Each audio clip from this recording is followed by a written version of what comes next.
Hola, ¿qué tal? Soy Iván Carrillo y me complace mucho estar nuevamente con ustedes en Reporte Climático, el espacio de periodismo de soluciones para un mundo en constante cambio. Frente al mayor reto de nuestro tiempo, la crisis climática, cada semana contamos con un experto que comparte su experiencia y conocimiento para profundizar en sus oportunidades, consecuencias y causas. Los ríos tienen un papel crucial en la salud de los ecosistemas, ya que son fuentes vitales de agua, transporte y biodiversidad. El río Usumacinta, que recorre México y Guatemala, es hogar de una variada fauna y regulador del clima local. Sin embargo, su vulnerabilidad ante la deforestación y la contaminación pone en peligro la estabilidad ambiental de la región. Conozcamos a fondo qué ocurre en su amplio recorrido. La recuperación de cuencas implica reforestación, manejo de residuos y barreras naturales para evitar la erosión. En esta entrevista hablaremos con Gilberto Pozo, director de Conservación de la Biodiversidad del Usumacinta, para conocer cómo estas acciones mitigan el cambio climático, preservan la biodiversidad y garantizan agua limpia para las comunidades. Pero antes, hagamos una parada estratégica para echar un vistazo al panorama climático en nuestro planeta.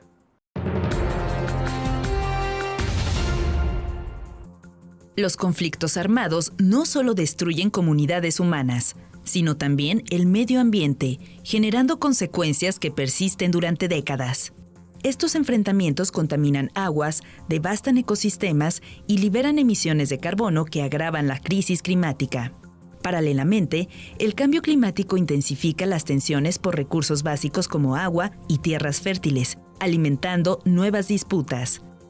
Expertos reunidos en la COP29 insisten en la necesidad de romper este círculo vicioso mediante soluciones integrales. Una propuesta clave es restaurar los ecosistemas dañados en zonas afectadas por conflictos, combinando reforestación, recuperación de suelos y limpieza de recursos hídricos. También sugieren implementar sistemas de monitoreo ambiental que permitan prever tensiones y diseñar políticas de mediación. Además, se necesita promover acuerdos internacionales que vinculen la sostenibilidad con la paz, incentivando inversiones en economías locales sostenibles y reduciendo desigualdades. Integrar la acción climática con iniciativas de cooperación global no solo puede mitigar el impacto de las guerras, sino también prevenir futuros conflictos.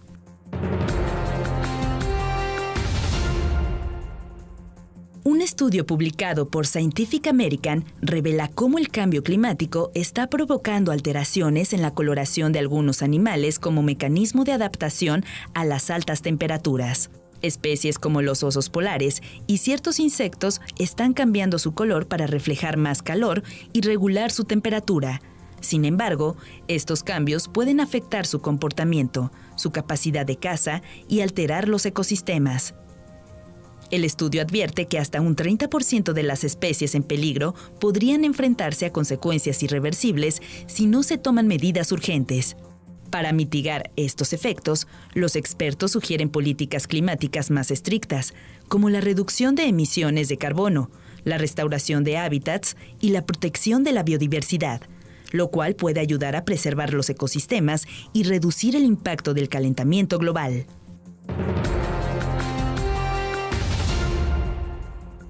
Las ciudades son fundamentales en la lucha contra el cambio climático, ya que representan más del 70% de las emisiones globales de gases de efecto invernadero. Con una población urbana que podría superar los 6.000 millones de personas para 2050, la adaptación al clima en estos espacios es más urgente que nunca.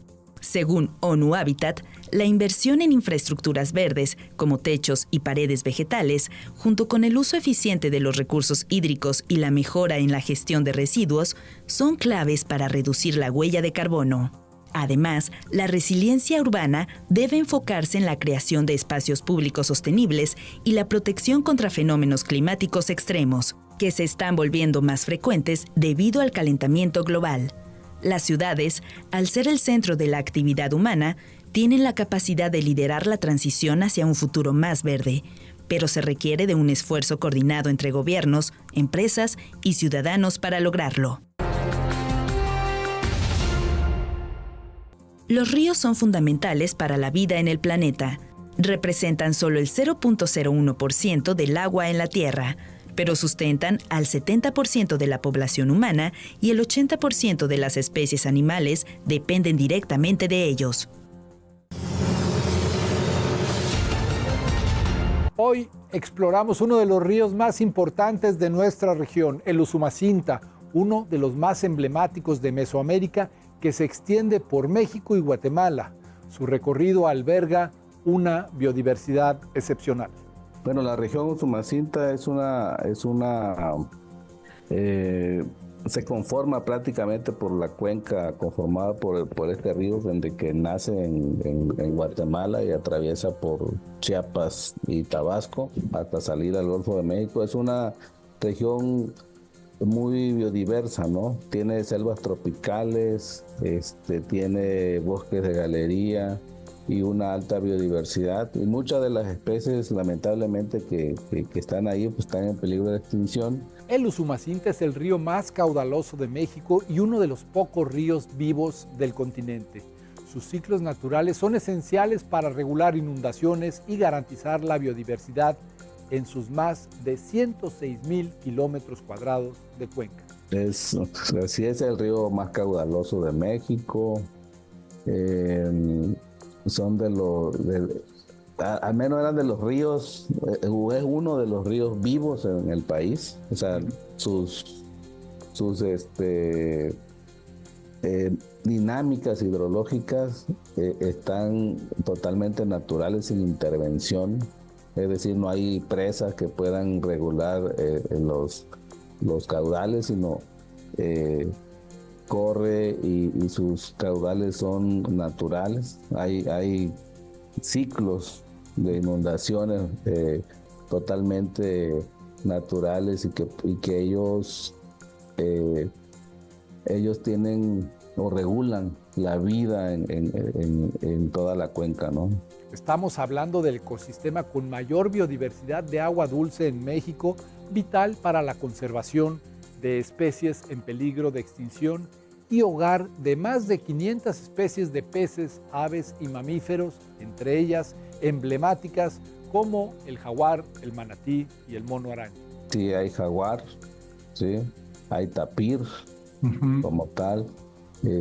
Tenemos también las 3 especies de monos, el mono zaraguato negro, el mono llorador de manto y el mono araña. También en la parte media baja de la cuenca tenemos la población más grande de manatís que hay en toda su zona de distribución.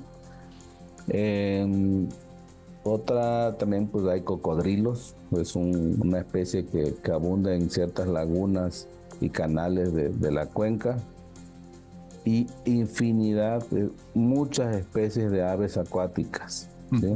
Entonces, cuando uno llega, dependiendo de la época de migración o de reproducción, vemos vastas parvadas de diferentes especies de aves migratorias y residentes, ¿no? Entonces, en esa parte como las especies más emblemáticas. Las tortugas de agua dulce son habitantes menos conocidos, pero con un fuerte arraigo en la cultura y la gastronomía, y también se encuentran amenazadas. Hay un grupo de especies que son las tortugas de agua dulce, que también son muy importantes y sobre todo son muy utilizadas por las comunidades como alimento, ¿no? Las tortugas como la icotea, el guao, la tortuga blanca, etcétera, ¿no? Entonces son cerca de entre 6 a 9 especies de tortugas que existen en la cuenca, ¿no? Este río generoso no solo es un refugio de vida silvestre, también es un eje cultural. Las civilizaciones mayas florecieron en sus riberas, dejando un legado arqueológico invaluable. Sitios como Yaxchilán y Bonampak destacan la conexión entre el río y la historia de Mesoamérica. Pero tiene una gran riqueza, ¿no? Y aparte también tiene un gran legado cultural. Pues asentaron ahí en esta región muchos pueblos mayas, hay asentamientos mayas, zonas arqueológicas muy importantes, y una vegetación tropical extensa en algunos sitios, principalmente en la zona de Chiapas, Guatemala, pero también fragmentado, perturbada en las zonas de Tabasco. Sin embargo, el Usumacinta enfrenta amenazas críticas, padece los estragos de la deforestación, pobreza extrema y tráfico de madera, armas y drogas, así como los embates de sequías e inundaciones cada vez más extremas. Pues sí, sigue siendo la primera para todos, que es la deforestación. O sea, la pérdida de vegetación, el cambio de uso del suelo es la amenaza número 1 sobre esta biodiversidad de la cuenca del Usumacinta. Las quemas y la cacería también es otro factor, los incendios provocados, y viene un poco la parte de la invasión de especies exóticas, ¿sí? Por ejemplo, algo que impactó fuertemente a la fauna acuática fue la invasión del pez diablo, un pez invasor exótico que desplaza a los peces nativos. Entonces, prácticamente serían como las grandes amenazas, y el gran factor que es como causa de todo esto es el cambio climático, ¿no? O sea, como ya sequías más fuertes, inundaciones más extremas, etcétera, ¿no? Entonces eso también ha impactado fuertemente en la distribución de la biodiversidad de diferentes especies, ¿no? Enfrentar estos retos requiere de iniciativas locales efectivas. En la región se han establecido viveros comunitarios que producen plantas nativas para reforestar riberas y restaurar ecosistemas clave. Sí, lo más importante es trabajar con la gente. O sea, si proyectos de conservación que no estén tomando en cuenta las comunidades rurales, está destinado al fracaso. Entonces, una de nuestras piedras angulares es el trabajo con la gente, y uno de los lemas de Cobius AC es hacer conservación, sí, pero con y para la gente, ¿sí? Tenemos que enlazar esa parte, no podemos dejar fuera el componente humano, porque es el principal factor que está poniendo en jaque a la biodiversidad, y al mismo tiempo nos autoponemos en jaque, ¿no? Porque también sufrimos los cambios que generamos. Entonces, ¿qué hacemos? Concientización ambiental, y tomamos acciones como cuestiones de restauración, reforestación y conectividad del paisaje. Sí, entonces estamos nosotros, por ejemplo, en la región Usumacinta, muy enfocados en la restauración de la ribera de los ríos, de lagunas, de arroyos, y hemos nosotros creado un vivero que se llama Vivero Lluvia de Oro allá en Balancán, Tabasco, que es el que distribuye las plantas de forma continua a esa área de reforestación, y hacemos donaciones a las personas que quieran reforestar sus cuerpos de agua y establecemos acuerdos de colaboración para darle seguimiento.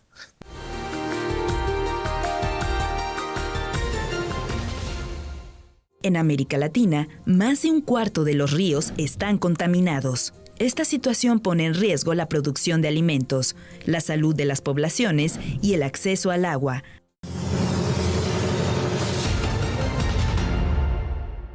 La conservación comunitaria protege la biodiversidad y garantiza recursos sostenibles, al tiempo que refuerza la identidad cultural y promueve oportunidades locales. El Usumacinta es testigo de ello. Y establecemos acuerdos de colaboración para darle seguimiento. Entonces, hacemos esa parte, y lo que está siempre presente pues son los monitoreos y vigilancias ambientales para detectar ciertas amenazas, para poder tomar acciones de rescate, de rehabilitación, y sobre todo la prevención de los delitos ambientales, ¿no? Que es algo que no nos corresponde al 100%, pero sí estamos anuentes a que no se perpetren este tipo de situaciones que ponen en riesgo también las acciones de conservación, ¿no? Porque también tenemos creaciones de unidades de manejo para la conservación de la vida silvestre. Las unidades de manejo ambiental son una herramienta clave que equilibra conservación y desarrollo, involucrando a las comunidades en la protección de su entorno. Tenemos ahí entre Balancaña y Emiliano Zapata, Tabasco, la UMA Manatí. Nosotros ahí creamos la primera UMA de conservación del mono zaraguato en Emiliano Zapata, y estamos creando una UMA en Tenosique, Tabasco, con cerca de 600 hectáreas. Y hay selva alta, con felinos, con monos, hay incluso también zonas bajas con cocodrilos, etcétera. Entonces, estamos tratando de tomar acciones de tal manera que con estos pequeños pasos o pequeñas contribuciones locales podamos impactar a nivel global. Entonces, y no nada más trabajamos en la región Usumacinta, sino abarcamos varios estados del sureste de México. Nosotros estamos haciendo monitoreos de mono araña, por ejemplo, en Quintana Roo, en el istmo de Tehuantepec. Estamos también trabajando en la Chontalpa y vamos a estar haciendo un censo para ver el impacto real que tuvo la mortandad de monos, y creando UMAs también en Veracruz, en Campeche, y vaya, o sea, realmente tratando de poder también tener una red de monitores comunitarios para tener bajo monitoreo y vigilancia varios factores, como pueden ser la calidad del agua, ¿sí? La producción orgánica, por ejemplo, de hojarasca en los ecosistemas forestales, etc. Entonces estamos diversificando tanto sitios como acciones en México. En la región, la reforestación ha permitido fijar más de 7,000 toneladas de carbono, demostrando cómo las iniciativas locales tienen impactos globales. Sí, entonces, esta parte nosotros la estamos observando de tal manera que en algún momento, cuando ya tengamos cierta cobertura de área, podamos incluso ver cuestiones de fijación de carbono. Sí, entonces, cuando tengamos ya esas mediciones, ya podemos con datos decir, ¿sabes qué? El impacto de todas estas acciones se mide en toneladas de carbono fijado, ¿no? ¿Sí? Entonces, por ejemplo, recientemente que hicimos una liberación de monos araña en Oaxaca, se calculó más o menos son 7,000 toneladas de carbono fijado gracias a esas acciones.